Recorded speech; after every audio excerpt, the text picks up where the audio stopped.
In part one of the Morality of Money series, we explored how alchemy or alchemical money, which is essentially the technology that central banks use to um, to their advantage, is immoral. The power to print money from nothing is the philosopher's stone. That is the dream of uh, the alchemists going back hundreds, thousands of years.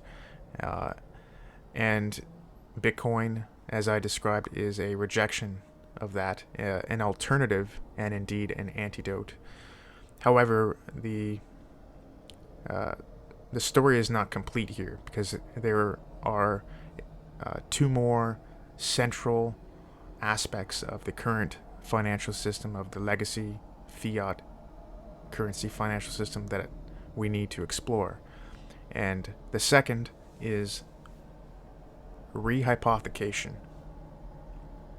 And another word for this would be fractional reserve banking. This is a tool that has been used for a very long time. The essence of rehypothecation is that you have an asset in reserve, let's say gold in a safe, in a vault, in a bank, and you issue claims to that gold in excess of the amount of gold that actually exists. Because you are issuing more collateral claims than you actually can fulfill, you are essentially, this is another form of printing money. Now, it is not quite the same as pure fiat currency in the sense that you can have rehypothecation with a gold standard. So this is sort of an evil that has existed for a very long time. And the problem with rehypothecation, when combined with alchemical fiat currency, combined with the technology to the ability to print money just from nothing, is that when they compound each other, the effect, the ability to amplify the power of money printing it just becomes exponential. Now, let's examine how this works. If you have 100 gold coins and you issue 150 notes that are redeemable for those gold coins, you have essentially printed 50 gold coins in value for yourself. And this, of course, is morally dubious. Why should you gain? Why should you have this economic gain, this additional purchasing power, which came from nothing? Even though there is a reserve, the fact is that you are printing more receipts for the reserve than exist. And then basically with those receipts, you can go out and purchase things, purchase materials, objects, services, products that are real, but you are essentially on a mass scale, you are defrauding everyone, because at the end of the day, if every merchant and every person that you gave those redeemable receipts to comes to your bank and requests redemption, well, there's going to be 50 out of 150 people that leave with nothing. So you've essentially defrauded them, and that is a horrible system. That is morally wrong, and that's with a gold standard. That is with someone who has gold in the bank. What happens when you are rehypothecating with money that was printed out of thin air in the first place, and then conducting rehypothecation, upon that rehypothecation, now we are getting into exponentially. This is rehypothecation on a scale that would have numbed the mind of many in the past, but we are numb to it. We are not even aware of just how insane this system is. And let me give you an example. Well, let me describe to you the reality of how this works. A person or a family wants a mortgage. They go to the bank, and the bank agrees to basically provide the mortgage so that the person can buy the house. So let's say it's $100,000 for the house. You must understand that the bank does not have that $100,000. All they are doing is going to the central bank, and they are borrowing a fraction of that $100,000. And then they are allowed to then print, essentially create the money from nothing that they are paying for the house. Okay? Because here's the thing about the current financial system and how it relates to rehypothecation. With fractional reserve banking, the bank does not have to possess the actual fiat reserves when they lend to you. Now, in the recent past, there has been reserve requirements. Yes. So, for example, I think it was recently, the reserve requirement was perhaps 10%. So what that meant was that when they loaned you the $100,000 for your house, all they did was go to the central bank and they borrowed that 10% from the central bank, which printed it from nothing. Remember that too. They printed it from nothing. They borrowed $10,000 from the central bank, and with that $10,000, they are, with fractional reserve banking, they are allowed, they are capable, and they do just print the other $90,000 out of nothing. Does this seem moral to you? Does this seem fair? You, as a hardworking person, as a hardworking citizen, for the next 25 years, you have to create real value through your labor, through your creativity, or however you create value in the world. You have to pay 100% of that loan plus interest on top of it to the bank, even though they only ever had 10% of the money that they loaned you. And that 10% was printed out of nothing from a central bank who charged the bank that you borrowed from a much lower interest rate than they are charging you. How do you see the scam that is occurring here? Do you see how deeply immoral, how evil this system is? You are essentially being defrauded with this system. You are being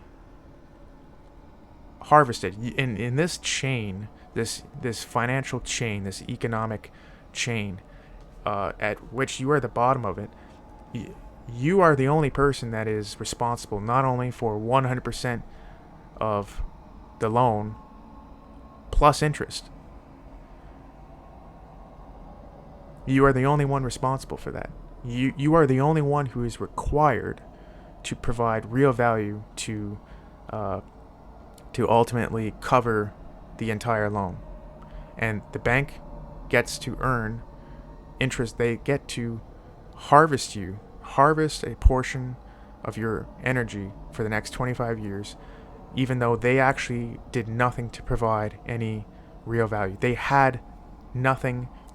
There was no gold bar in their vault. There wasn't even the fiat currency in the vault. There was only a fraction of it, which was printed from nothing from the central bank. This is rehypothecation on steroids, in hyperdrive. We have never seen anything like this in human history. On this, especially on this scale, this is unprecedented and totally insane. When you really understand how it works and how workers and citizens are just being harvested with this system. Debt slaves. That's what you've become in this system. Now, it gets worse, folks. In 2020, there was a certain event that occurred in which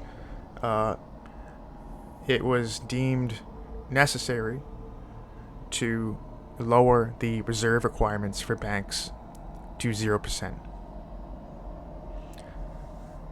So now a bank doesn't even require a 10% fiat reserve in order to issue you a loan. They just issue you the loan without having any reserve to back it. Any reserve, even a fiat reserve, which is just ultimately printed from nothing anyways. Who was it? I think it was Henry Ford who said something along the lines of, and I don't know if it's a real quote, but apparently he said, if the average man on the streets knew how fiat currency worked, that there would be a revolution tomorrow. And I believe that in essence to be correct. If the average person truly understood the mechanics of fractional reserve banking, if they understood the immorality of rehypothecation as it is conducted in the current fiat currency system, there would be a revolution. And guess what? There is. It's Bitcoin. Bitcoin is the revolution. Bitcoin is the rebellion against this evil and corrupt system. And why does Bitcoin just keep going up? Why do people continue to buy Bitcoin regardless, irrespective of the price? It's because people are opting out of this system in which rehypothecation is not only allowed, it is not only tolerated, but it is the basis of the system itself. People are opting out. People are rebelling. This is a revolution against that system. People are saying, no, I reject the entire system itself, and the form that revolution comes in is simply transferring your energy out of that system, transferring it into Bitcoin. That's why Bitcoin keeps going up, and that is why, to the extent that the current fiat currency system, fractional reserve banking system, to the extent that this immoral system of rehypothecation upon rehypothecation upon rehypothecation, to the extent that this system just continues to exploit people, and to the extent that people continue to wake up to it, there's no upper limit to Bitcoin.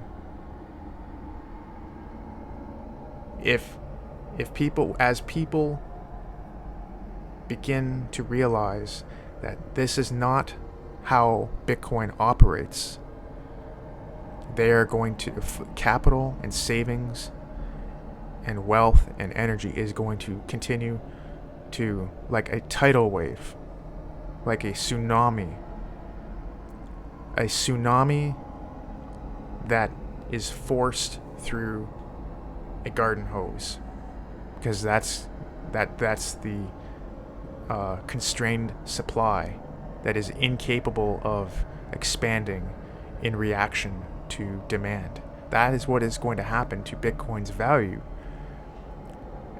as people begin to consciously reject this system.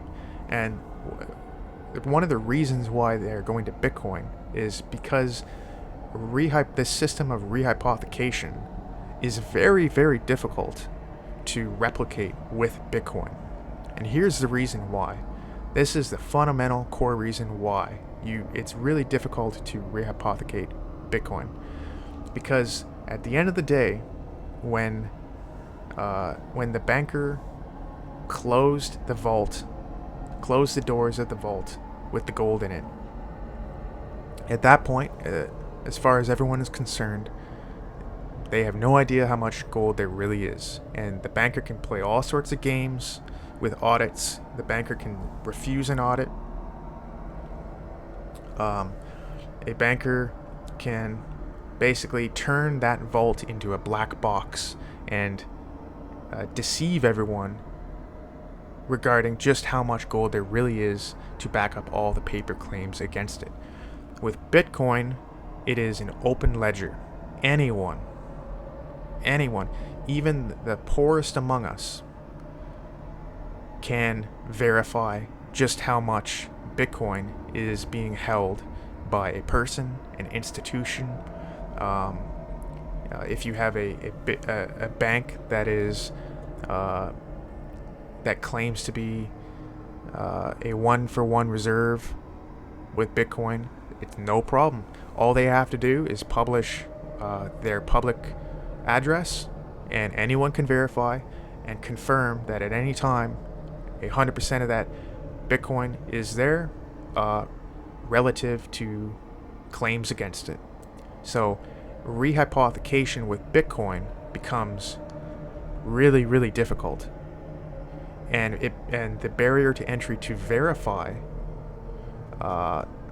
reserves in institutions and banks and so forth becomes there is no barrier to entry. You just have to go to the library and have an internet connection. That's it. That creates a structural barrier to falling back into this old game of rehypothecation. Now, it can still occur to the extent that people do not demand a certain institution prove its reserves and so forth. That is true, but at least there is the ability to make that demand upon an institution, and for there to be no barrier to entry to doing so. So now, if you have a government that claims to be on a Bitcoin standard, everyone in the world can verify it. Now, in terms of rehypothecation, Bitcoin is not a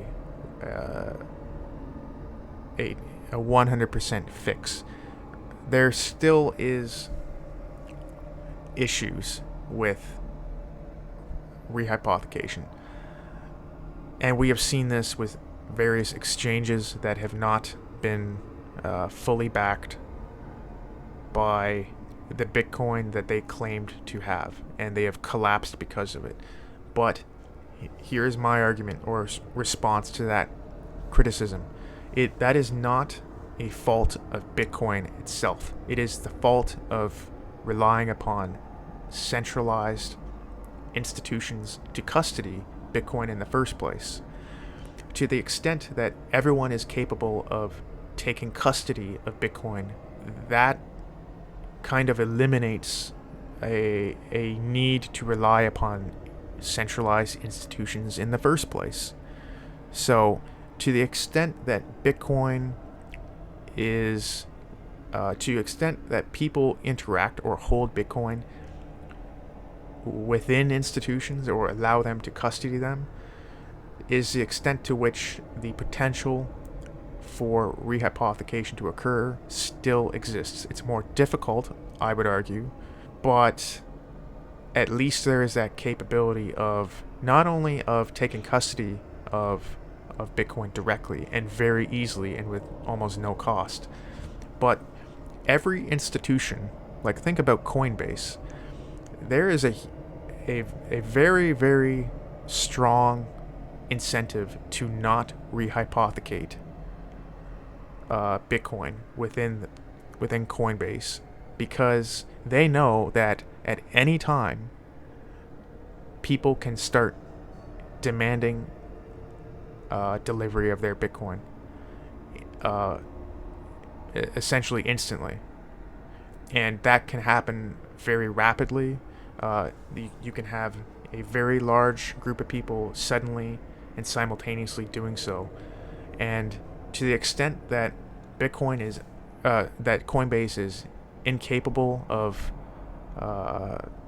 fulfilling those deliveries of the actual Bitcoin, is the extent to which Coinbase can collapse overnight if they expose themselves to that risk.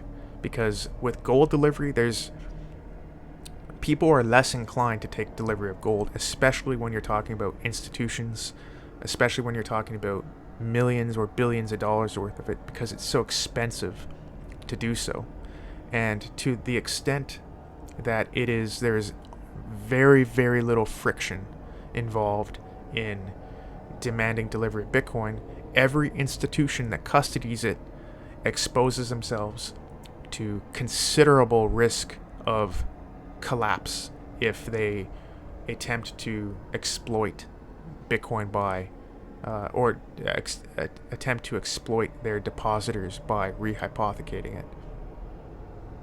So Bitcoin is not a silver bullet to the extent that people continue to rely upon centralized institutions to custody it. But of course, with Bitcoin, that isn't even a requirement. You don't need to rely on centralized institutions. And that's why Bitcoin is the best answer, the best alternative to a system, an immoral system like the current legacy financial system, which not only exploits the power of rehypothecation, but is just built upon it from the very foundation. And Bitcoin is a rejection of that system. It is the polar opposite